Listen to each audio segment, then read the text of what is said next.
Hi, this is Eric at Try Audio. Ever wonder if a stereo receiver's sound changes as it ages? No? Well, good for you. I, on the other hand, obsessed with stupid matters like this, and thought if I could get a hold of two receivers of the exact same model, I could compare them and see if their sounds have drifted apart or if they still sound identical. And I've been lucky enough to get a hold of a second Pioneer SX780. So now I have two of them, and I can compare them, see if they still sound the same. Now I know what you're thinking. You're thinking, hey jackass, you just can't compare two receivers and make any sort of decision based off of that. That sample size is way too small, and you're right. Which is why I have also obtained a second Kenwood KR4070. So now I have two of those to compare as well. And now we have science.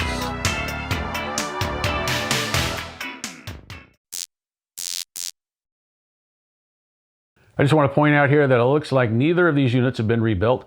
If you look at the capacitors and everything, like the orange, black ones, they all match on both units. I don't think either of these have been touched. This capacitor is silver and over here it's black.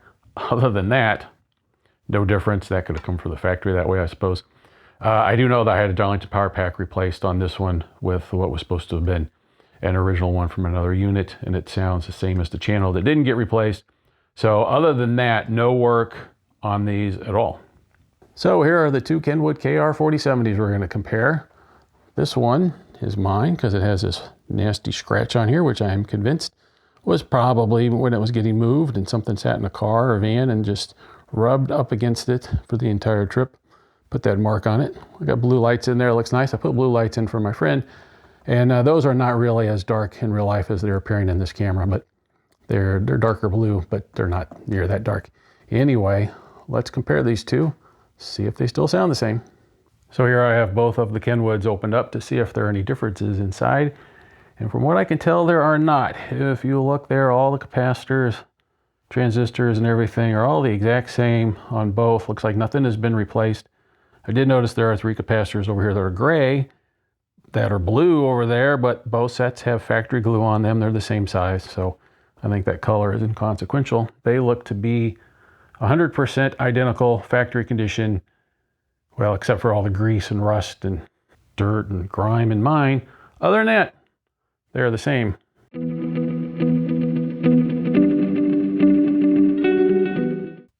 So what I did was stream the same song into both receivers at the same time and switch the speakers back and forth using the Duke audio switch.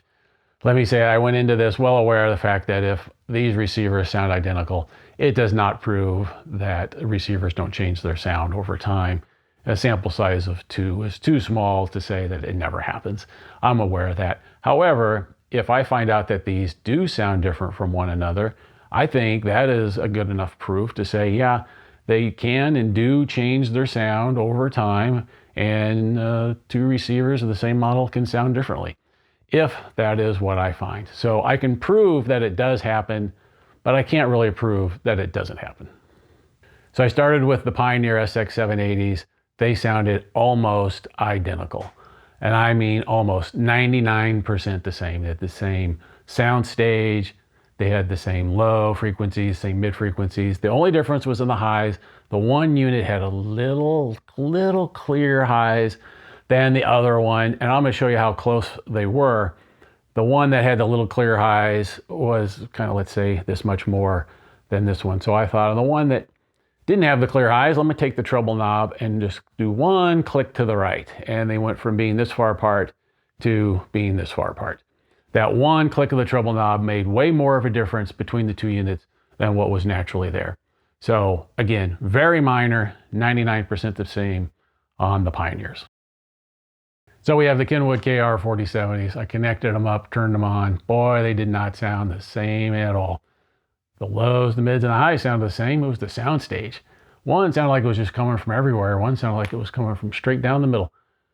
Couldn't explain it. I looked at the front of the receivers, all the buttons and knobs set the same, sitting there flipping back and forth, scratching my head. Why are these so different? Is that an age thing? And then it occurred to me, hey, I should check the speaker wires. You're probably already ahead of me. You're like, hey, you probably got the speaker wires rolled, dumbass. And yeah, I did. I had speaker wires rolled. So for those of you who are unaware, you should hook up red on your receiver to red on your speakers and black to black. and do that on both speakers. But if on one of the speakers you hook red to black and the other's red to red, now they're out of phase. It doesn't damage the speakers or anything like that. The speaker doesn't care. But what happens is, so your speaker is vibrating to produce a sound wave. And if they're hooked up right, they're both moving in unison like this. If you hook up one backwards, now they're moving like that. One's going in while the other one's going out. And it just really does throw sound waves around the room in a very odd manner. So the thing is, if I wasn't comparing two identical models and switching back and forth between them, I would have never known that that was not how it was intended to sound. I would have thought, oh, that's just how that receiver sounds. It's got a weird sound stage. But no, it was actually swapped, but I only figured it out because I had those two and was switching back and forth. You want to know a secret though? I think I prefer to hook backwards. Anyhow, if we learned nothing else today, we have learned that if you swap the red and the black on one of your speakers, it is absolutely going to change the sound stage. No doubt about it. Makes a big difference. And it's good we learned at least that, because once I fixed those wires in the Kenwoods, they sounded identical. Completely identical. Not 99% like the Pioneers, 100% identical.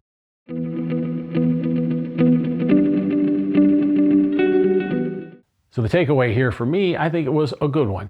While I didn't prove that a receiver sound doesn't change, I also didn't prove that it absolutely does change. And what I mean by that is, I could have shown that, hey, yeah, look, these receivers change in sound as they age. And since that didn't happen, I feel a little bit better about giving opinions on 50-year-old receivers. And I know they could still change as they age. But since I didn't show that that happens, I, again, feel a little bit better. Let me give you an example. There is a brand of receiver I have never talked about on this channel, and it's a pretty major player from the 70s, pretty highly regarded. Let's just say they're known for not having much bass. And I had one of their models, pretty highly regarded model, and it delivered on that no bass thing, man. It sounded weak and thin, and I hated it. I replaced all the capacitors in it, didn't change the sound one bit. So I sold it, and I never sell receivers. I keep everything, but I got rid of that one. And part of me always wondered, could it have been an age thing? Could that receiver just sounded that way because of its age? And I also wondered, should I buy another one just to see if it sounds any different? But now, no, I'm not going to buy another one. Now I'm pretty confident that is what they wanted that receiver to sound like, and it had nothing to do with age. Of course, what do I know? I couldn't hook the red terminal to the red terminal. So, hey man, thanks for watching. We'll see you next time.